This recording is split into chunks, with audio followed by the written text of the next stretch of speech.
പഹൽഗാമിലെ ആക്രമണം മുതൽ വെടിനിർത്തൽ വരെ അത്യന്തം അപകടകരമായ നൂൽപാലത്തിലൂടെയാണ് ഇരു രാജ്യങ്ങളും കടന്നുപോയത്. ഇന്ത്യയും പാകിസ്ഥാനും തമ്മിലുള്ള യുദ്ധം ലോകത്തിനും പേടി സ്വപ്നമായിരുന്നു. ഈ വെടിനിർത്തലിലൂടെ ഭീകരർ ചെയ്ത തെറ്റിന് ഇന്ത്യ നൽകിയ തിരിച്ചടി അംഗീകരിക്കുക കൂടിയാണ് പാകിസ്ഥാൻ ചെയ്തത്.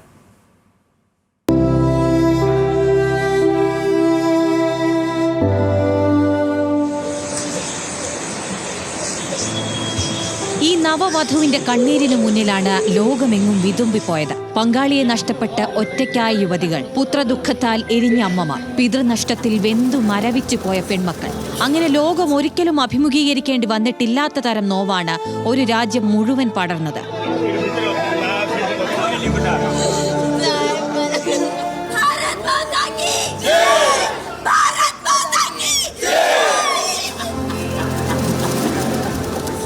ഇന്ത്യക്കത് രാജ്യത്തോടുള്ള യുദ്ധമായിരുന്നു. പുരുഷന്മാരെ നഷ്ടപ്പെട്ടത് 26 കുടുംബങ്ങൾക്ക് മാത്രമായിരുന്നില്ല, രാജ്യത്തിനു തന്നെയായിരുന്നു.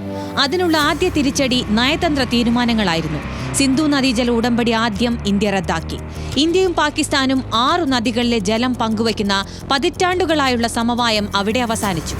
നയതന്ത്ര ഉദ്യോഗസ്ഥരെ തിരിച്ചു വിളിച്ചു. പാകിസ്ഥാന്റെ നയതന്ത്ര ഉദ്യോഗസ്ഥരെ പുറത്താക്കി. സമീപകാലത്തെ ഏറ്റവും കഠിനമായ നടപടികൾ.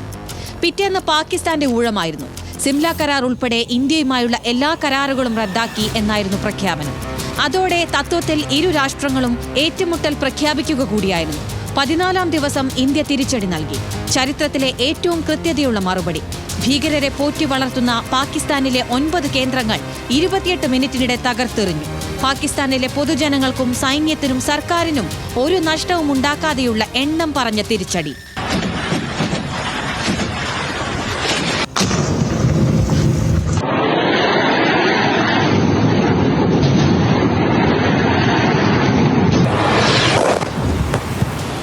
ആ പ്രഹരം പാകിസ്ഥാന് ഇരുപ്പതായിരുന്നു. പാക് അധീന കശ്മീരിൽ മാത്രമല്ല, പാകിസ്ഥാനിലും ഭീകരർ താമസിക്കുന്ന സ്ഥലങ്ങൾ ലോകത്തിന് കാണിച്ചു കൊടുക്കുകയായിരുന്നു ഇന്ത്യ. മുഖം നഷ്ടപ്പെട്ട സൈന്യവും സർക്കാരും തിരിച്ചടിക്കിറങ്ങി. ഡ്രോണുകളും F-16 വിമാനങ്ങളും അതിർത്തി കടക്കാൻ ശ്രമിച്ചു. ഇന്ത്യയുടെ സുശക്തമായ മിസൈൽ രക്ഷാകവചം പണിക്കുറ്റം തീർന്നതാണെന്ന് തെളിഞ്ഞ രാത്രി.